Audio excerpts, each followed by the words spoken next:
हरि ओम ब्रह्मणो माया श्रीराजन्यः शूरदीपयोन्यादि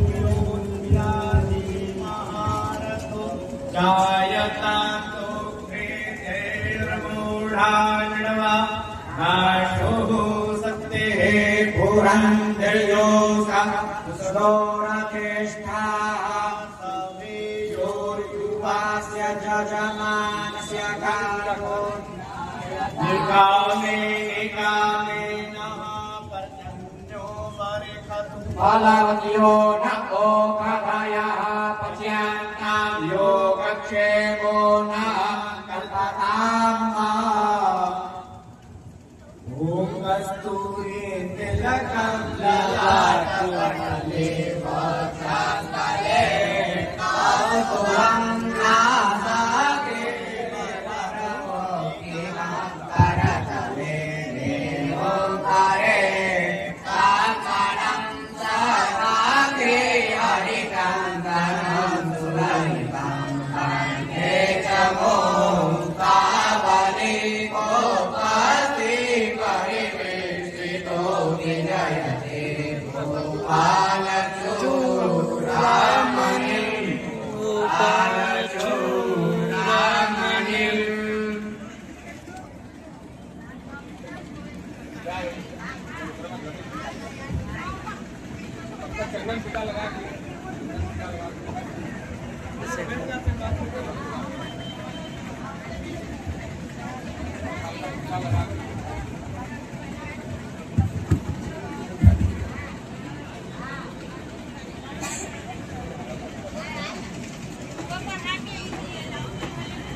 बड़ा निकला लेकिन छोटा निकला। वरं त्रिनयनं परमं पवित्रं दिवाकरनिभोज्ज्वलकान्तिकान्तं विघ्नेश्वरं सकलविघ्नहरं नमामि। गजाननं भूतगणादिसेवितं कपित्थजम्बोफलचारुभक्षणम् उमासुतं शोकविनाशकारकं नमामि विघ्नेश्वरपादपङ्कजम्।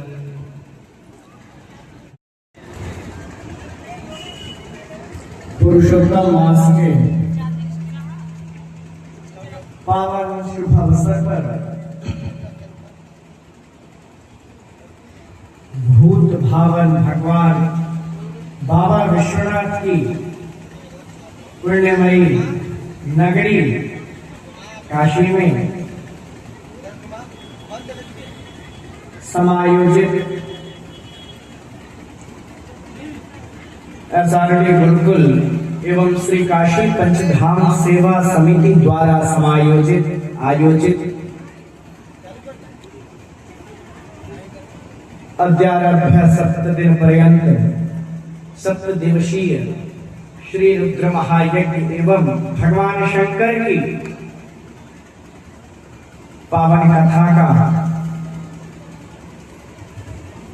श्रवण के लिए उत्सुक। आपको यह उत्तर प्राप्त हुआ, यह पुण्य क्षण प्राप्त हुआ।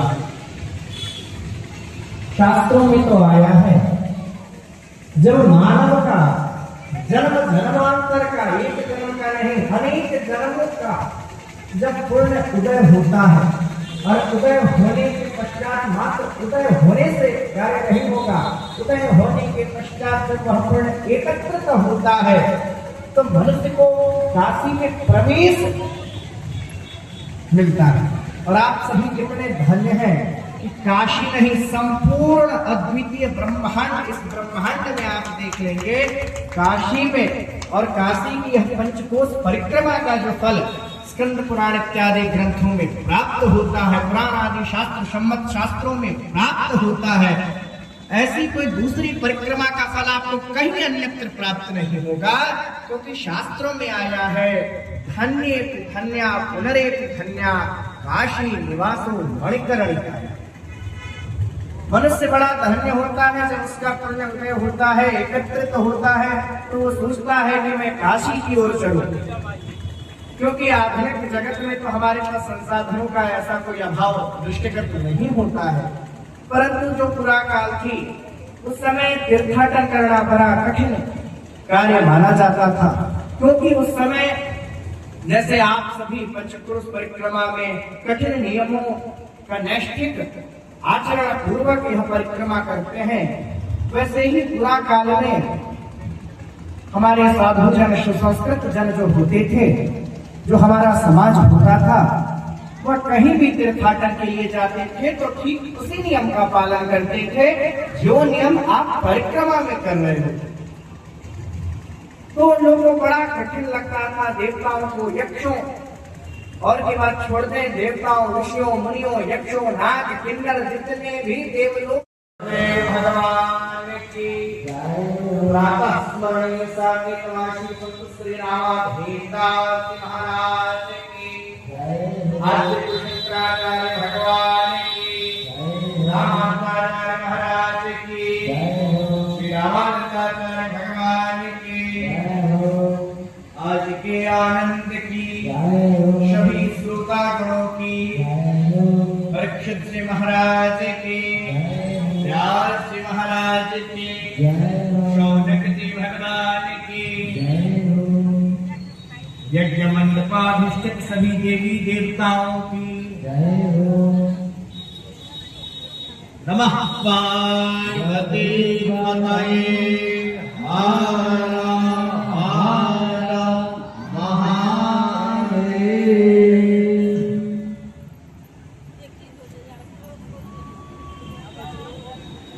ओम नमः शंभवाय च मयोद्भवाय च नमः शंकराय च महेश्वराय च नमः शिवाय च शिवतराय च। वंदे शिवं शंकरं समुपस्थित समादरणीय भक्तजन, श्रोताजन, साधुजन, विद्वज्जन, भक्तिमती मातृशक्ति, अनुरागिणी शक्ति एवं यहाँ पर हम सभी के मध्य में उपस्थित संपूर्ण अखिल ब्रह्मांड नायक भगवान सच्चित घन आनंद परमात्मा श्रीमन नारायण के साक्षात पूर्ण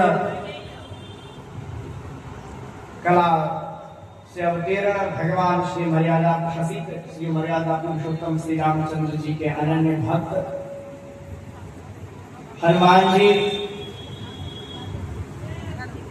क्योंकि जहां जहां हरिनाम संकीर्तन होता है वहां जाते समय भगवान ने वचन दे दिया था कि वहां मैं अवश्य उपस्थित रहूंगा, इसीलिए आप सभी श्रोता जनों के मध्य में निश्चित रूप से अनंत बलवंत संत हनुमान जी महाराज उपस्थित हैं।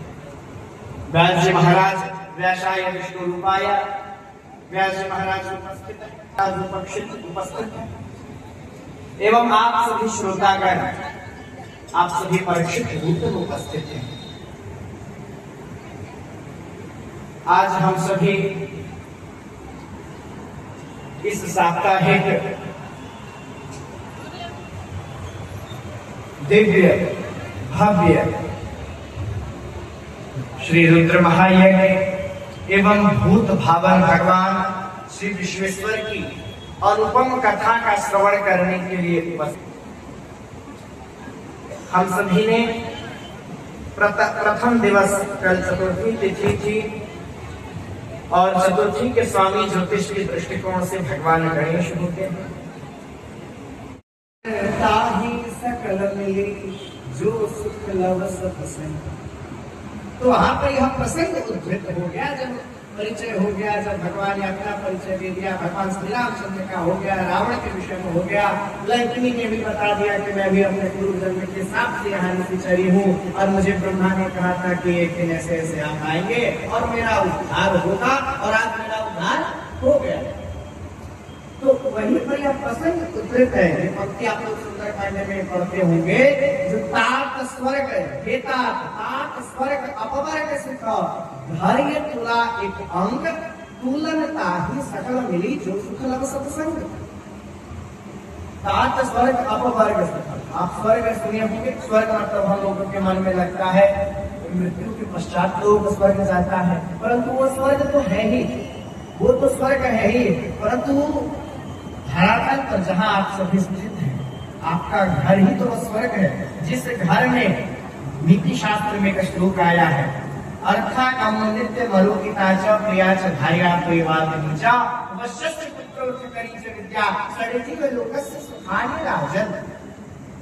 कहते हैं अर्था कम नित्य मरुकिता च, नित्य प्रति आय हो रहा हो, धार्मिक आय हो, किसी को दुख पहुंचाकर क्षति पहुंचाकर आय न हो रहा हो, अर्थात धर्म के निकट आय हो रहा हो। अर्थात कमो नित्य मरुदिता, आप आरोग्यवान हो, आपको कोई बीमारी नहीं है, आप अस्वस्थ नहीं हो, आप स्वस्थ हो, आप स्वास्थ्य लाभ ले रहे हो, आपके पास धन है, आपके पास स्वास्थ्य है, आप अस्वस्थ नहीं हो। नित्य मरुदिता प्रियाच भार्या प्रियवादिनी च, आपके पास यदि गृहस्थ जीवन में आप हो और आपके पास आपकी धर्मपत्नी है और वह धर्मपत्नी प्रिय वाक्य बोलने वाली है, सदाचारी है, अपनी परंपरा, आपकी जो पूर्वजों की परंपरा है, अस्मिता है, इसका संरक्षण करने वाली है, संवर्धन करने वाली है, संपोषण करने वाली है, ऐसी भार्या आपके पास है, तो प्रिया भार्या प्रियवादिनी च, और वह प्रिय वाक्य बोलने वाली है। वत्स्य पुत्रोर्थ करी च विद्या, कहते हैं आदेश पालन करने वाला, आज्ञा पालन करने वाला पुत्र हो। यदि आपने पुत्र को कहा कि बेटा हिमालय को पार कर जाना है, पर्वत पर चढ़ जाना है, और पुत्र बिना प्रश्न के वो कार्य कर लेता है, अर्थात आप श्रवण कुमार की तरह आपके पुत्र उपस्थित है, वशिष्ठ पुत्रोर्थ करी च विद्या, और आपके पास विद्या है, विद्या भी कह सकते हैं, और आधुनिक में या पूर्व काल से यदि आपके साथ 32 विद्याएं तो है ही, परंतु 32 विद्याओं के साथ चतुष्षष्ठी कला शास्त्रों में आया है। 32 विद्या 32 गुणा 64, अर्थात 64 प्रकार की कलाएं आपके पास हैं। कला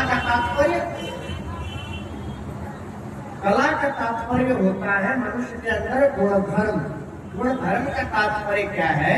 यदि आपके अंदर सेवा की भावना है, शुश्रूषा की भावना है, आप किसी भी कला को करने में निपुण हो।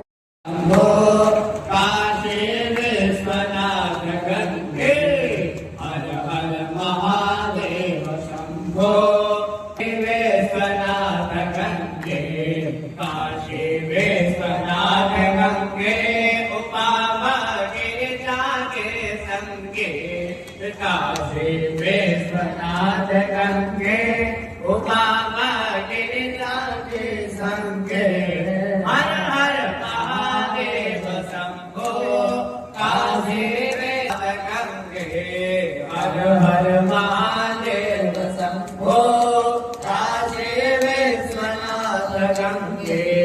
बोले नमः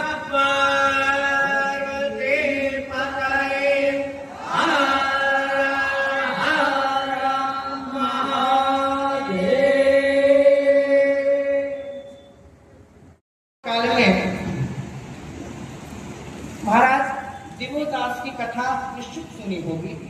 तो आइए महाराज देवोदास की कथा से पूर्व पुनः स्कंद पुराणोक्त काशी खंडोक्त इंद्रादि देवताओं द्वारा जो काफी स्थित महिमा थी, उसी में आगे बढ़ते हुए हम सभी कहते हैं कि काशी स्थैः पतितैः तुल्या न वयं स्वर्गणः क्वचित् कास्यात् पातात् भयं नास्ति स्वर्गे पातात् भयं महत्। अर्थात इंद्रादि देवगण कहते हैं कि स्वर्गस्थ देवताओं से तो काशी के पतित श्रेष्ठ है। कहते हैं पातैः तुल्याः न वयं स्वर्गणः क्वचित्, अर्थात काशी में जो निकृष्ट कार्य करते हैं वो भी हमसे श्रेष्ठ हैं। ऐसा कौन कह रहा है? इस संपूर्ण विश्व की समस्त सत्ता को स्थापित करने वाले वहां का जो मंत्री परिषद है, वहां के जो मुख्य परिषद के अध्यक्ष हैं भगवान इंद्र, जो देवताओं के राजा हैं, सम्राट हैं। भगवान नारायण तो अखिल ब्रह्मांड नायक है, भगवान शंकर तो सृष्टि करता है, संघर्ष करता है, परंतु संपूर्ण इस भूमंडल के एक क्षुद्र राजा कौन है? महाराज इंद्र। और वह इंद्र कह रहे हैं कि हमसे अच्छे तो काशी के वह पतित है, वह निकृष्ट व्यक्ति है, हम उनकी बराबरी ही नहीं कर सकते। क्यों?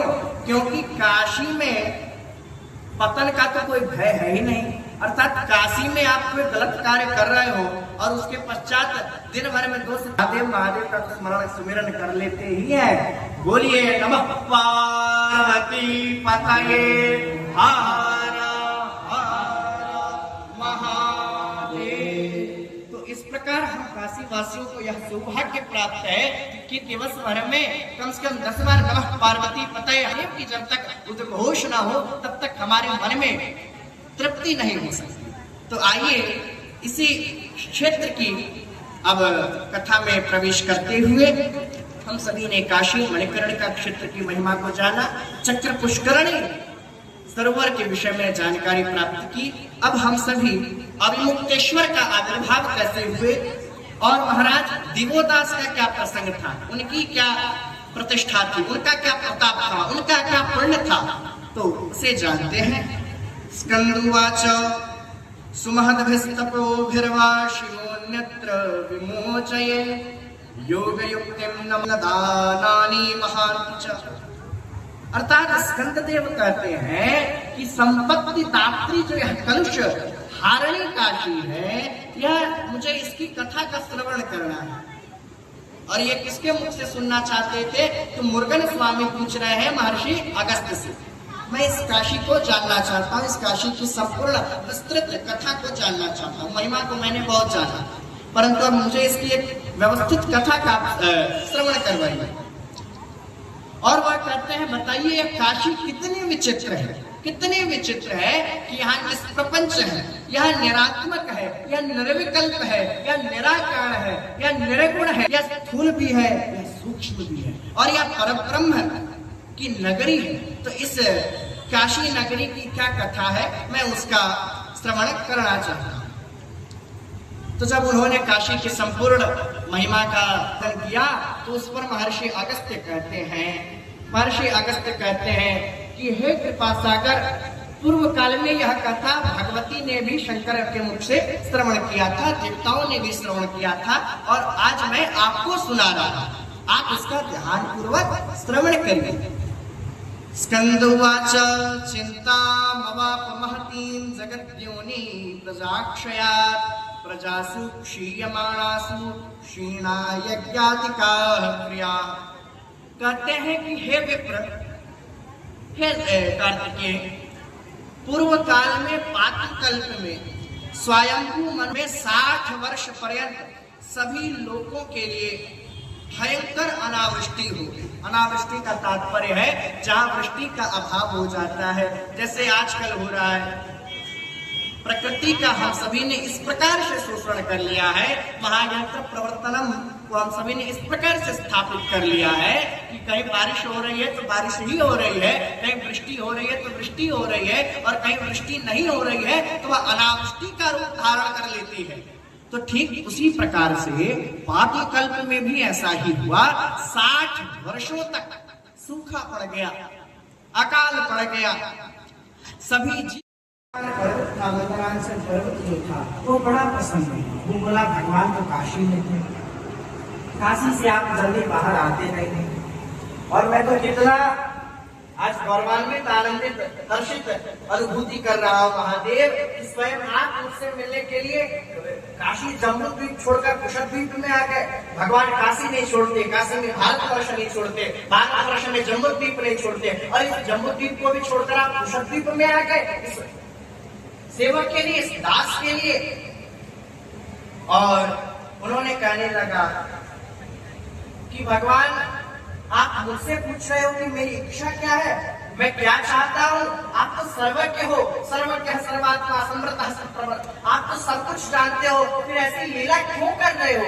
लीला पुरुषोत्तम तो भगवान विष्णु है, आप लीला पुरुषोत्तम नहीं हो रहे हो।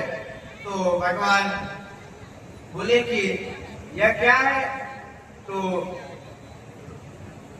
उसने कहा कि भगवान मैं चाहता हूँ कुछ दिनों के लिए आप कुशद्वीप पर मंदार पर्वत, वो जो व्यक्ति था वो मंदार था, उसने कहा कुछ दिनों तक मैं चाहता हूँ, मेरी बहुत इच्छा है। आप हर जगह जाते हो, कैलाश जाते हो, हिमालय जाते हो, यहाँ आते हो, नैमिषारण्य जाते हो, हर जगह जाते हो, पर आज तक इस दास पर आपने कृपा नहीं की भगवान।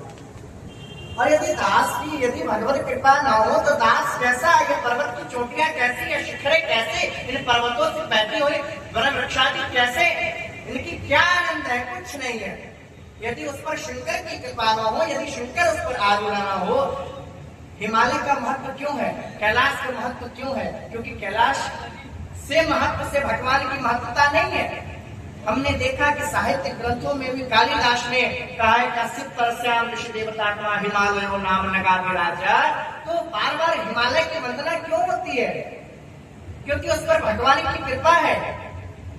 अब मेरा ये तुच्छ दास पर आपने आज तक कुछ कृपा किया ही नहीं, और मुझसे आप यह प्रार्थना है कि मन मौली विहित वास प्रयात कि आप मेरे पर्वत पर, शिखर पर माता पार्वती के साथ विराजमान हुई, विहार करिए। तो भगवान ब्रह्मा कहते हैं, अब देखिए ब्रह्मा कितने चतुर, यहाँ पर ब्रह्मा की चतुराई देखने को आपको मिलेगी। अभी तक उन्होंने ये नहीं कहा था कि मैंने दिवोदास को स्थापित कर दिया है काशी में, आप चुपचाप इधर आए और मैंने इधर सत्ता को स्थापित कर दिया, मैंने सत्ता का ही परिवर्तन कर दिया और बिना बताए परिवर्तन किया।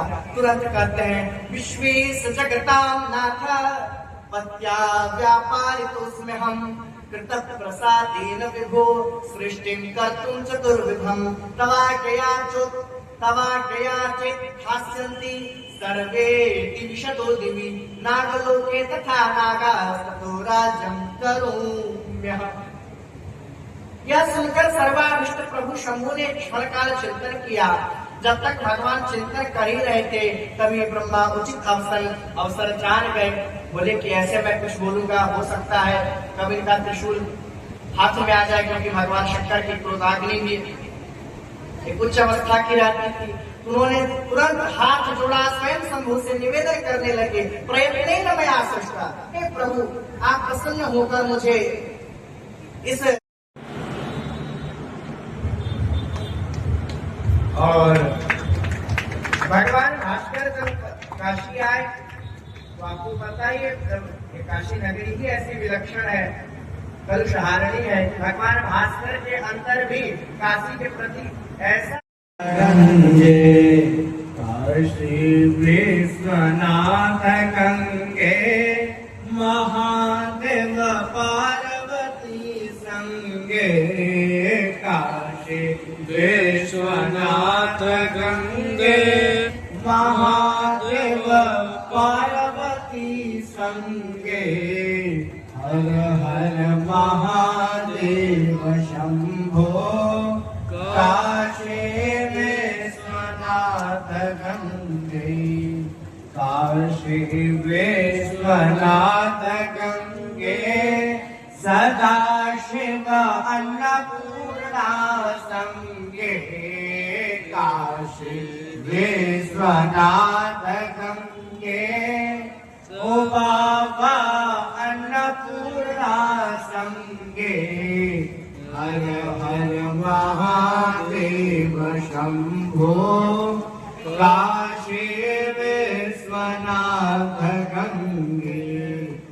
हर हर महादेव शंभो काशी विश्वनाथ गंगे काशी विश्वनाथ गंगे महादेव भैरव के संगे काशी विश्वनाथ गंगे ओ बाबा भैरव जी संगे हर हर महादेव शंभो काशी विश्वनाथ गंगे हर हर महादेव शंभो काशी विश्वनाथ गंगे काशी विश्वनाथ गंगे महादेव गिरिजा के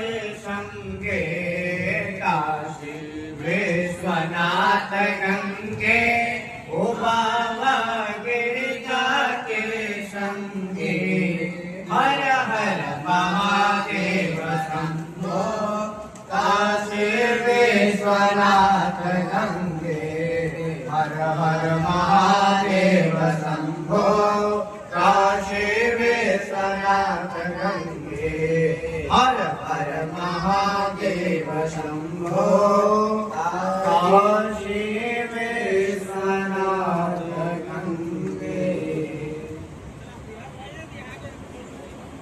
बोलिए कपिलधारा धाम जाल में फंसा सकूं और ऐसा महाराज कुछ हो ही नहीं रहा है। और इस प्रकार जब ये सभी कथा होने लगी तो उसके पश्चात भगवान ने कहा कि बेटा गणेश अब तुम काशी के लिए प्रस्थान करो। अब हो गया, मैंने इसी का इंतजार था, इसी पल की मैं प्रतीक्षा कर रहा था कि काशी में मैंने जिन पार्षदों को भेजा है वो क्या संदेश लेकर आ रहे हैं। आप अभी पंचकोश परिक्रमा में द्वितीय पर्व भीमचंडी है ना, तो भीमचंडी में वहां पर एक सुकेश्वर महादेव है, सुकेश्वर महादेव है। ये काशी पंचकोश परिक्रमा में कहीं कहीं बहुत सारे शिवलिंग है स्थापित है। काशी पंचकोश परिक्रमा का बहुत बड़ा विस्तृत भौगोलिक दृष्टिकोण से देखेंगे तो बहुत विस्तृत इसका चित्रांकन किया जा सकता है। बहुत सारे शिवलिंग हमें लगता है लुप्त प्राय हो गए, बहुत सारे अभी भी बचे हुए हैं और उस पर हम सभी का संघर्ष में जीवन चल रहा है और हम सभी उसकी रक्षा कर रहे हैं। तो भीमचंडी में है तो जितने पार्षद गण आए उन्होंने परिक्रमा करते हुए एक एक शिवलिंग की स्थापना कर दी और भगवान ने अंत में इसे भेजा तो अपने प्रमुख पुत्र भगवान गणेश को भेजा। बोलिए ढूंढीराज गणेश की, विघ्नहर्ता भगवान की, पार्वती नंदन भगवान की। अब देखिए अब कथा एक नए पथ की ओर जा रही है। अब आप आगे इसी प्रकार सुनिएगा कि भगवान गणेश एक ज्योतिषी का रूप धारण करेंगे और एक ज्योतिषी के रूप में वह इस नगरी में प्रवेश करेंगे और इस नगरी में प्रवेश के साथ साथ देवोदास को भी वह फलादेश करेंगे और फलादेश करने के बाद जब भगवान गणेश काशी में थोड़ी देर भ्रमण करने लगेंगे तो भगवान विष्णु काशी में प्रवेश करेंगे। तो ये दो कथा बड़ी आनंदित करने वाली है और इस कथा के साथ साथ कपिलधारा का महत्व भी इसमें सन्निहित है। बोलिए विघ्नहर्ता भगवान की जय हो। तो वरदो भव प्रसन्नो भव भावाधीनम भव प्रभु। तो भगवान गणेश के विषय में शास्त्रों में आया है, उपनिषदों में आया है कि भावाधीनम, भगवान भाव के अधीन होते हैं। और उसके पश्चात भक्त कहता है गणेश जी के लिए वरदो भव प्रसन्नो भव, अर्थात वरद उनका एक नाम वरद भी है। हम लोग वरद सामान्य या किसी जीव को समझ लेते हैं, परंतु वरद मतलब कौन? वर को प्रदान करने वाला। वरम ददात इति वरदः, जो वर की प्राप्ति कराए वह वरद है। और भगवान का एक नाम वरद भी है। और भगवान गजानन ने महादेव का आदेश पालन किया और मूषक पर आरूढ़ हुए। कहते हैं अधीशाख्यां समादाय गजभद्रः ततस्थिवान् शंभो कास्यागमोपायं चिंतयन् मंतराकृतः। इस प्रकार गजानन ने महादेव के आदेश का पालन कर मूषक की सवारी करते हुए काशी में आ गए और काशी में वे वृद्ध दैवकी के वेश में, दैवकी समझ रहे हैं आप, दैवकी ज्योति, दैवकी जो भविष्य को देख सके उसे दैवकी कहते हैं। और भगवान ने भी किसका रूप धारण किया, गणेश जी ने, तो गणेश जी महाराज ने वृद्ध ज्योति का, क्योंकि इनके जो थे ब्रह्मा जी वो वृद्ध ब्राह्मण का रूप धारण किए थे। यदि सभी लोग वृद्ध ब्राह्मण का ही रूप धारण करेंगे तो राजा को शंका हो सकती, तो इसलिए इन्होंने ज्योति का रूप धारण किया और ये काशी में विचरने लगे। और काशी वासियों का चचार मध्य नगरम, कहते हैं काशी नगरी का जो मध्य भाग था तो करने लगे। रात्रि में उन्होंने रात्रि में काशी में वास किया और उसके पश्चात प्रातः काल से प्रातः तेषां गृहान् गत्वा तेषां भक्ति बलाबलम, अर्थात उसके पश्चात से भगवान एक स्थान पर उपस्थित हो गए और भगवान काशी वासियों को बताने लगे।